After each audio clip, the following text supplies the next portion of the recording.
Alright kids, welcome back. This is a couple of English, we got an English couple and we got an English single guy here, and this is mainly about Tommy Robinson. First couple up, and you're like, you're just good old staunch old Brits, and they were unaware of Tommy Robinson, so I kind of filled them in on that, and they were also curious about 9/11, so we did a little schooling in that. So the first one's kind of like a bit of a school clip. The second one was well, let's just say he was an English cook. I mean, he just didn't get the concept of what it's like to have free speech, I don't believe. He seemed a bit more on the authoritarian side. Said he's more right of center, but you know, he's not walking the walk. I'm gonna appeal to you here. I've been given official notice. I got to get out of my residence here for political reasons. They don't like my politics. I'm sure there's something legal in there, but you know, regardless, I gotta find a place to live. This is hitting me at a particularly bad time because, you know, well, with the weather coming on, it means it's less and less I'll be able to be out there in the streets, which cuts a great deal into my income. So, and for me having to move, I have to find a home for the rig and myself. All this is going to create expense that are going to put a tremendous burden on me. And if you want this to continue, this kind of reporting, if you want to see me out there, I need your help.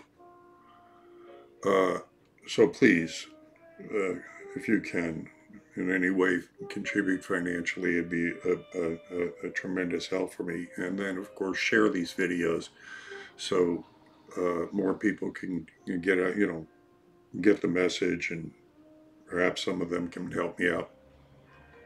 So this is an appeal to you.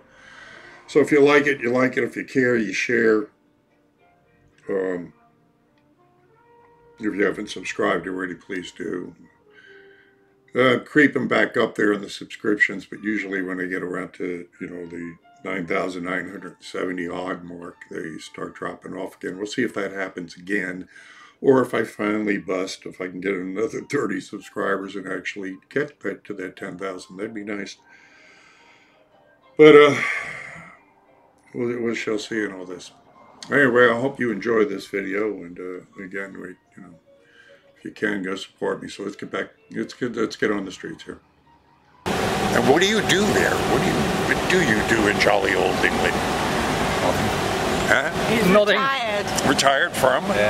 From, he has his own business, or it's not a small business. Wonderful. Used to make roll shutters for shops. What, make who? Roller shutters. Roller shutters? Yeah. Oh, a good craft. And to stop the burglars. and sun awnings for shops and restaurants. All right. To keep the hordes out. Yeah. Are you familiar with a gentleman, a Brit by the name of Tommy Robinson?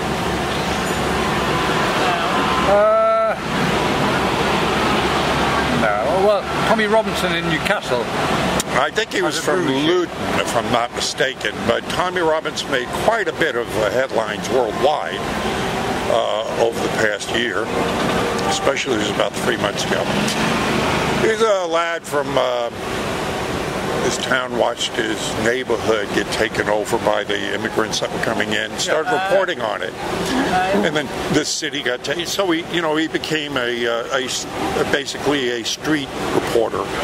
He'd take his cameras around, say, "This is what's happening in my neighborhood," and so on. So he got a big following, and naturally, all authorities don't like anybody going out there and telling what's really going on. Yes, yes. So they trumped up some, and he was a bit of a hoodlum in his younger days, no doubt about that. And he admits that. He says, like, okay, hey, I grew up in a rough neighborhood. Yeah. Right? Yeah. So, but he's cleaned his act up. He's there, and so they tried to some charges and they threw him in jail. He got out. Of course, he just got bigger than ever. He was about maybe 3 months ago, 3.5 months ago. He was in front of a courthouse in London, reporting on a Muslim group ring that was, grooming children to go into prostitution. A trial that was going on inside. He was on the sidewalk like we are here, just reporting on it. And the cops come along. What? Stopped him. Like, Mr. Robinson, come with us. Put him in the back of a van, and within a matter of a few hours, he was sentenced to 13 months in jail. But doing what? Inciting, racism against. Inciting, whatever. I mean, again, what is he in jail for, right? They tried to. Don't even do that with a Muslim. I know. They try to say he was interfering with the trial. Well, he's on the sidewalk, and he was reporting about an already previously reported report. He was just reciting the report. That's all he was doing. They put him in a predominantly Muslim-run prison, populated prison. So he's getting death threats. So he goes into solitary confinement. They're poisoning his food, so he's eating canned tuna every day. Well, enough protests happened that, even Donald Trump, our president, had our ambassador go over and say, hey, this is, this ain't playing well. And a judge from the UK looked at it after he was in for about a month and a half and said, okay, let him out. But now they're trumping up other charges on him, and they're going to take him back they're going to retry him. And the suspect, if he goes back into jail this time, it would be a death sentence, because they'll put him in a Muslim prison. Highly recommend, because he would make you Brits proud. I'm telling you, the guy he stands up to authorities. But you watch his videos, he'll go into like the no-go zone neighborhoods. And just try to talk to the Muslims, find out I can't walk down my own street. What is this? Can we talk? What's going on here? And, did he get attacked? The guy's been physically attacked numerous times, whatnot. So he's extremely brave. And he's a cause célèbre, and I really seriously think that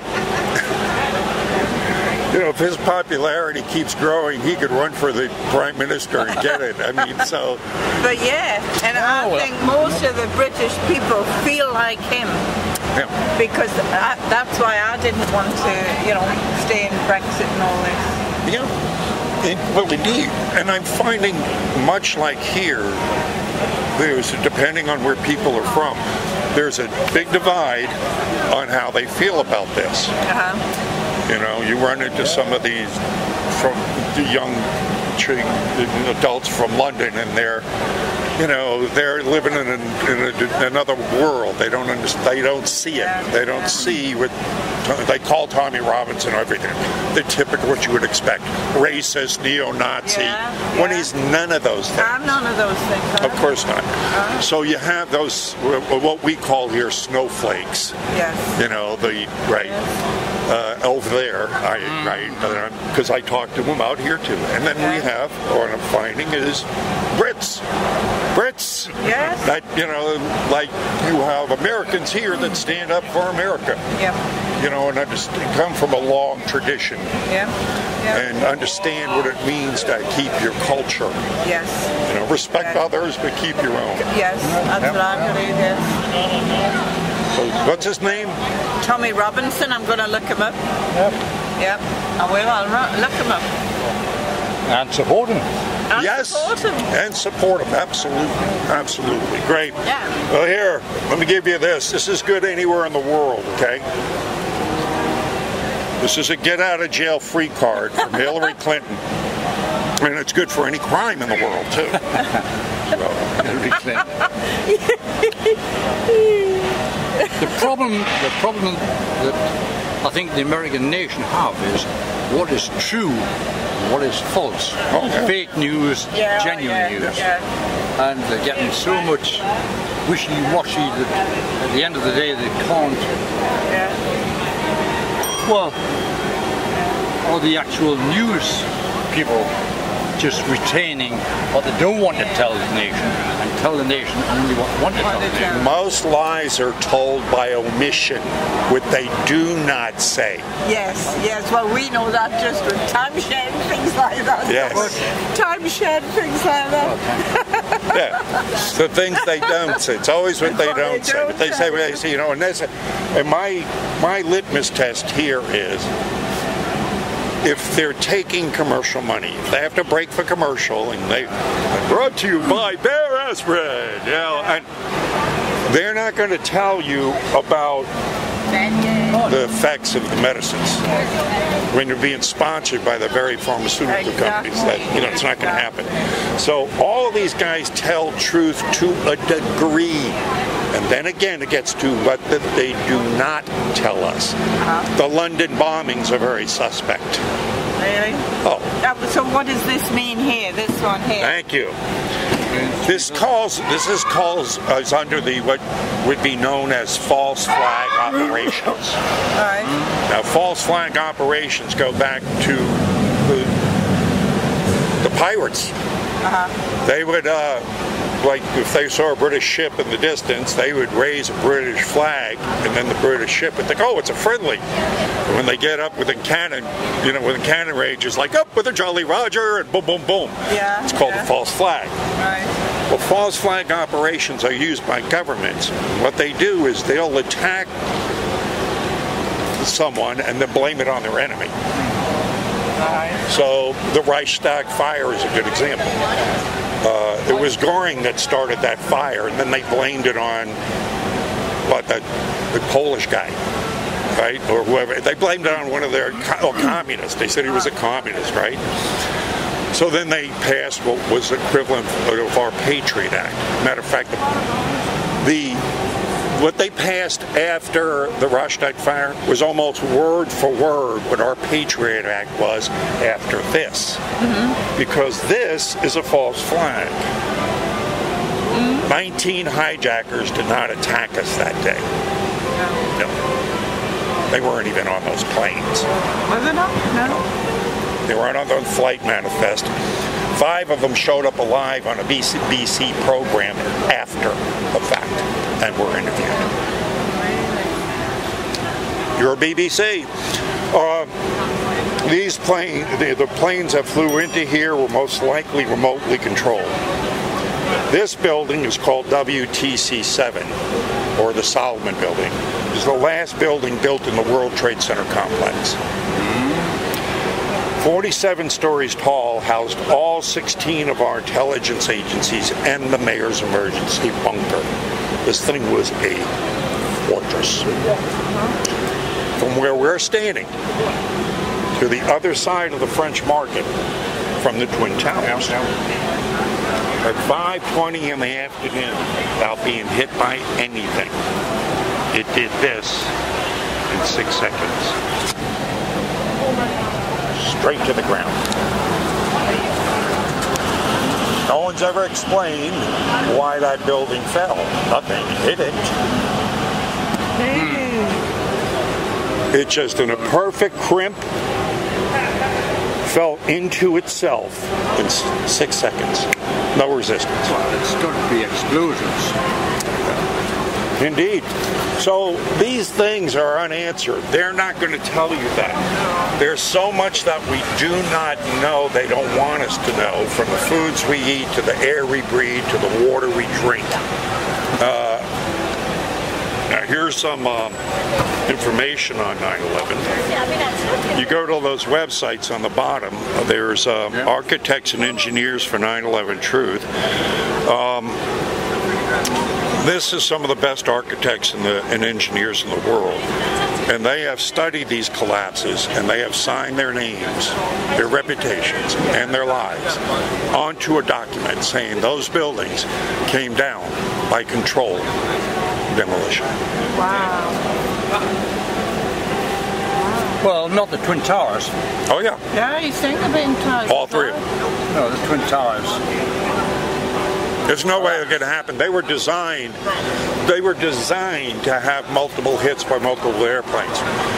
I mean, they were built like this, like a web. So it'd be like punching a hole with a pencil into a screen door. Yeah, you punch a hole in the screen, but the whole screen is going to collapse. So that thing was a web. Plus, it had 47 steel beams in the center of it that were as thick as my body and just went all the way up to the top. So these things were like, no. And then physics doesn't match. If you take something that size and you say it's going to hit there and collapse this, well, force equals force. I believe, yes. Yeah, yes. Force equals force. This would hit and a little bit of it get destroyed. It hit again, a little bit more get destroyed. It hit again, but finally it would just stop right there. It can't, it can't pile drive all the way through where you got all that resistance. They fell. And then the steel melts in a blast furnace for 2.5 hours at 2100 degrees. An open fire only reaches 880. And this is black smoke, so it's a cold fire. So, nothing explains the physics of it. Yeah. But they lie to us. They say, oh, this is what happened. And of course, most people believe it. Because why? It's on TV. But we started out this whole conversation saying what? You can't believe them. Yeah. So what's your feelings on Trump? Oh, they didn't want him in. No. They didn't want him. He was an expression of our frustration against the misrepresentation that's been going on and the corruption that's been going on in our government for the past 100 years. Enough was enough. They were going to try and shove another Clinton or Bush down our throat. What? We fought against kings. Get rid of them. Well, we were for him. We believe. We believed he there's a lot of people will make a change. Will say whatever they want to say about him. Yeah. But it's a person who takes no salary. No. He's lost $1 billion in his businesses since he became president. So I love it when people say, oh, he's in it for the money. He's lost $1 billion. $1 billion. That's not a pocket changer. And he doesn't take a salary. No, he doesn't take a salary. And why would you put your family in jeopardy? Yes. The guy had everything in the world. Yes. He didn't need to be called a Nazi and have his family death threatened and, what do you need that headache for? Yeah. Unless it was for love of country. Yes. And we believe he does love his country. Only for the country. Selfishly, from the rest of the world, he is for America. The fact that he's getting, crucified by the press doesn't surprise me. Look what they did to Christ. Yes. You stand up for the truth, you better be prepared to be shot down. And that's what that's what they're doing with Tommy Robinson. That's what they're doing with anybody that stands up for the truth. Oh, I'm pleased to have had a word with you. My pleasure. Nice meeting you guys. If you want to support me, go to the back of that get out of jail free card, and then you can wear some of my apparel around England and piss off a bunch of their snowflakes. Thank you so much. All right. Got this next guy up. He seems well enough to start out, but I swear I have absolutely no patience with anybody that doesn't understand what Tommy Robbins going through, and they just parrot the crap they hear on the news about him. I mean, if you watch the guy, if you've ever watched any of his videos, you know the guy's genuine. He's not throwing any bullshit out there. Nobody goes out and does what he does, and does what I do, or anybody that's on the streets goes out there and tells the truth. You simply, you got to give them some kind of respect, and to bow down to authority to me is just sickening. So anyway, I have a short temper. I have a short fuse with people like this, as you probably already well know. So again, if you like it, you like it. If you care, you share. Please contribute. I really need it. The the weather's going to be bad for the next 2 weeks, which is going to keep me off the streets, which is going to cut dearly into my income. So if you could make that up, I go purchasing some of my products. That would be nice. Or if you care, just go throw some money at me in my PayPal account or GoFundMe, or become a patron. Just budget a little bit every month. If I can get if I can get about 50 or 100 of you to go out there and do that, I'd get enough money to go ahead and it'd take me over the hump. So please do that, and I love you all. God bless. Gee, Denise, I mean, you don't really have a constitution up in the UK, do you? I mean, no. Or we have the closest thing we have is what's called the Magna Carta. Yes, which we stole from you and built on. And, right. That's why. Right. So, thanks for starting us in the right direction. Once you brought what freedom. happened to you guys? We have our ways. I know, but there's some weird things. I mean, it's not like. England the things have been happening in England don't get to the news here because we're very close, Where do you live? What do you do there? London. I'm in London. I work for, a multinational called, do you know Accenture? Heard of Accenture? Oh, yeah. What do you do for them? I'm in HR consulting. So, I work with actually a load of European clients, basically sorting out their HR for them. So, Okay. And how's business? Pretty good. Yeah. It's going well, yeah. I mean, has there been a difference in the change since the change administrations, would you say? You mean the Brexit, you mean? Yeah. Well, it hasn't happened yet, so we don't know. Is it going to happen? Because they keep on seeming like they're trying to put the brakes on it. Look, it's going to happen in some form. I don't know what form, but it's going to happen. Like no one's going to reverse it. It would be. So you really think the will of the people will finally break through, and there'll be What form it will take, I don't know, but it's going to happen. Yeah. For sure, it's going to happen. Now, you're familiar with Tommy Robinson, I assume? Tommy Robinson, yes. And what are your feelings on him? Yeah, he's not a great guy. Really? He is not a great guy. Seems to have a big following. Yeah, but it depends what you mean by big. I mean, he's got a lot of very... I mean, when they threw him in jail just for simply reporting in the street, getting back to that free speech thing that you don't have. We do have free speech. Well, then why did they throw him in jail? Because he was interfering with a court case. He was on the street. Yeah, but that doesn't matter. He was broadcasting. How does it? No, yeah, but no, he was. Yeah, but what is that? So what? I mean, you're on the. It's like I'm on the street here right now. Are they going to take me away for something I'm saying to you? No, because you're not broadcasting it. Well, yes, I am. I'm not. These cameras? He was broadcasting on social media, and he had a journalism license. It's not in the court. It's not like someone sitting in the court. The judges and juries not sitting in the court going, "Oh my God, look, it's on Facebook." And all he was doing when he was, it doesn't matter. Doesn't matter because the jury could have access to it. You said how? They've got Facebook. They've got Facebook. While they're sitting in court, they have Facebook? No, but once they get sequestered. But he was reporting on... All he was doing was reading an already pre-reported news article. That's all he was doing. No, he wasn't. He was filming defendants going into the courtroom. So were a dozen other people. Yeah, but he was broadcasting them. The others were filming it for later, for later consumption.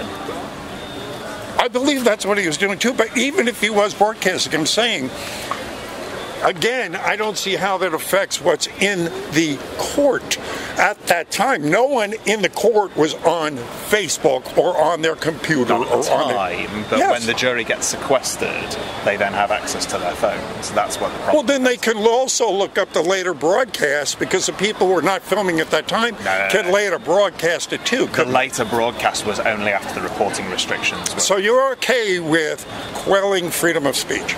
But it's not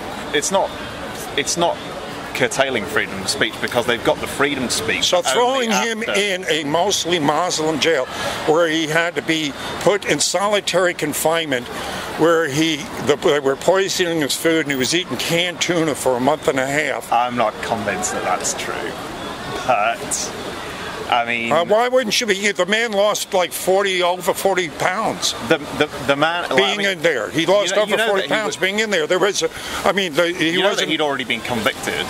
Yeah, on the other trumped-up charges. Because the last thing the powers that be, that suckers like you obviously suck up, is the fact that you believe the bullshit you hear on here. So you go ahead and go also, you believe in the power. You like power. You believe in the quelling of free speech. This man was out there on the street. The reason they hound him is the reason they went ahead and took InfoWars offline. The reason that they took Devin McGinnis offline. The reason they stopped Gab, they took the complete Gab platform down, is because anything right of center right now is being centered by the tyrants on the left. But I'm right of center. Yeah, well, then you should be all about Tommy Robinson, because the man's fighting for England's rights. He's far right of center. He's all I've been following. Well, believe me, the guy does what I do, so I follow him closely. He's pretty far right. He's far right. So? It's not my cup of tea. I mean, I know you like censoring people on the street. You like coming along, taking them off the street, and within hours throwing them in jail for 13 months. But he's not being censored. He would have been perfectly... When you're in solitary confinement, you're pretty damn censored, pal. No, but he's not being censored. He's just had a reporting restriction on him. The reporting restriction... Why should he have a reporting restriction on him? Because if the jury sees what he's doing, it could affect their vote. It would... He was reporting on a story that was already reported on. He was reading the already reported script. It was already in the news. But he was on the street. That's all he was doing. Reading from the previously reported report. But also filming the defendants as they go in and commenting. They could have already seen it. It was already out there. But hold on, it was already published. You got read my lips. It was an already published story. Anybody could have seen it. They could have seen it any time before he was on the street reading it. Okay? So he wasn't reading something that was brand new. It was already in the cloud. But presumably you're right of centre. You're right of centre. You have respect for the rule of law. The judge has said you can't do this, and he did it. Shouldn't we respect the rule of law? I would respect his right to report on something that was already reported on, and his right to stand on the street and talk about whatever it needs to be talked about police coming along saying, Tommy, come with us, you're going to jail, straight to jail. But shouldn't we respect the police? You know, if police and the judge... Why don't we just bow down and kiss the king's ring again? Why don't we just do that again? Why did you just kiss authority's ass for the rest of your damn life? Now you know why we have the war against you. I'm pretty happy with it. Each to their own. Yeah.